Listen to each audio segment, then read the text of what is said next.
Sir, अगर मुस्लिम vote इसी तरीके से कंसोलिडेट होगा तो जो सपना बीजेपी देख रही है, जो दावा बीजेपी कर रही है, फिर वो दावा तो कंप्लीट नहीं हो सकता, वो सपना तो पूरा नहीं हो सकता, क्योंकि 75% पिछली बार मुस्लिम वोट टीएमसी के साथ गया था और इसमें अगर प्लस होता है तो फिर टीएमसी की सरकार बन सकती है, टीएमसी सरकार बना सकती है, जीत का चौका लगा सकते हैं। लेकिन ये जितने भी इलाके हैं विजय जी, यहां पर सिर्फ अगर मुर्शिदाबाद वाला इलाका मैं छोड़ दूं, बाकी हर जगह पर बीजेपी ने अपनी मजबूती दिखाई है, बीजेपी ने अपनी मौजूदगी दिखाई है।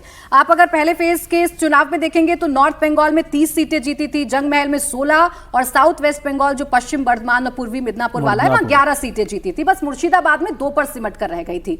इस बार क्या ये जो नंबर्स हैं ये कम होंगे बीजेपी के, या प्लस होने की भी कोई उम्मीद लगा सकते?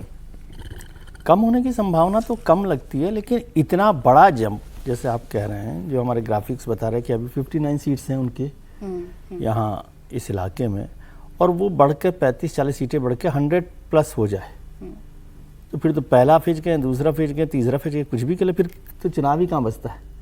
यदि कोई पार्टी एक फेज में ऑलमोस्ट 80% सीट इंक्रीज कर ले तो फिर दावा योगी ने किया अभी नहीं, दावा तो अलग बात है, लेकिन हम ग्राफिक्स की बात करें कि भाई 100 सीटें 102 सीटें हो जाए। हाँ। अब 60 से 102 सीटें हो जाएगी बीजेपी की तो फिर तो कोई चुनाव ही नहीं बचेगा, है ना।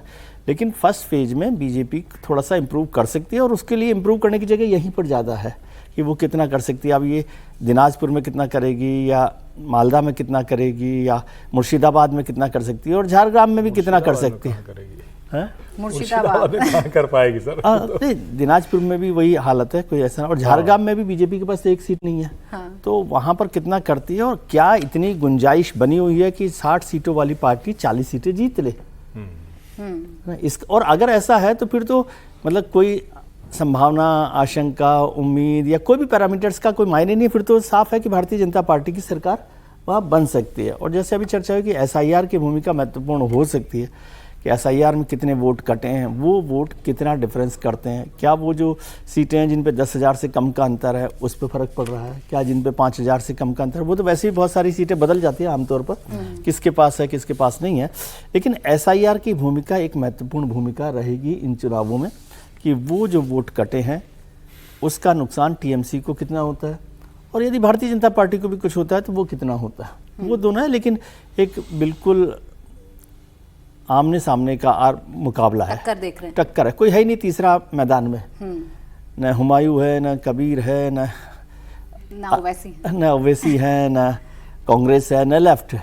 तो ये मोटे तौर पर बीजेपी वर्सेस टीएमसी, बीजेपी की इसी को मैं विनिंग मानता हूं कि उन्होंने पूरे इलेक्शन को बीजेपी वर्सेस टीएमसी बना दिया। जो 2 बड़ी पार्टी एक जमाने में होती थी, जिन्होंने 30-30 साल 40 साल शासन किया, वो आज आउट हो गई है। तो ये भी अपने आप में बड़ी जीत है। पिछली बार कांग्रेस खाता नहीं खोल पाई थी, इस बार अधीर रंजन चौधरी लड़ रहे हैं बहरामपुर से, क्या वो खाता खोल सकते होंगे एक आध? नहीं, कांग्रेस चाहेगी तो खोल भी सकते हैं खाता, कांग्रेस चाहेगी। हाँ, क्योंकि पिछली बार इस पे एक जरूरी, ये आपने ठीक सवाल किया। देखिए, अधीर रंजन चौधरी की जो छवि है वहां, वो कैसे लोकसभा हार गए इसका दर्द उनको था। और जरा सोचिए कि जो बार बार इस देश में सो कॉल्ड सेकुलर डिबेट होती है, तो वहां मुस्लिम बहुल थी तो हरा दिया उन्होंने, उनको अपना मुसलमान मिल गया यूनुस पठान। तो ये इसको जरा सोचिए, उसको उन्होंने हरा दिया। और असम में जो बदरुद्दीन अजमल हार गए क्योंकि उनको कांग्रेस, वहां उनको अपना मुसलमान मिल गया। यानी मुसलमान को अपना मुसलमान देखने का एक तरीका है। और तृणमूल कांग्रेस ने बहुत रणनीतिक तरीके से जो हुमायूं कबीर वाला पूरा स्टेज्ड ड्रामा किया, मैं उसको कतई नहीं मानता हूं कि वो हुमायूं कबीर चले गए थे और फिर वो अंत में स्टिंग आ गया। ये ममता बनर्जी का पॉलिटिकल एक तरह से कहें कि ब्रिलियंस समझिए, वो शानदार था, पूरी तरह से मुसलमान इनके साथ है। और मुर्शिदाबाद में एक अधीर रंजन चौधरी वाली सीट है क्योंकि वही अकेले हिंदू नेता बचे हैं। ये भी समझिए आप, वहां हिंदू नेता मुर्शिदाबाद में अकेला अधीर रंजन चौधरी बचा है। और अगर वो आदमी जीत जाएगा तो लोगों को लगता है चलो हमारी थोड़ी तो नुमाइंदगी रहे।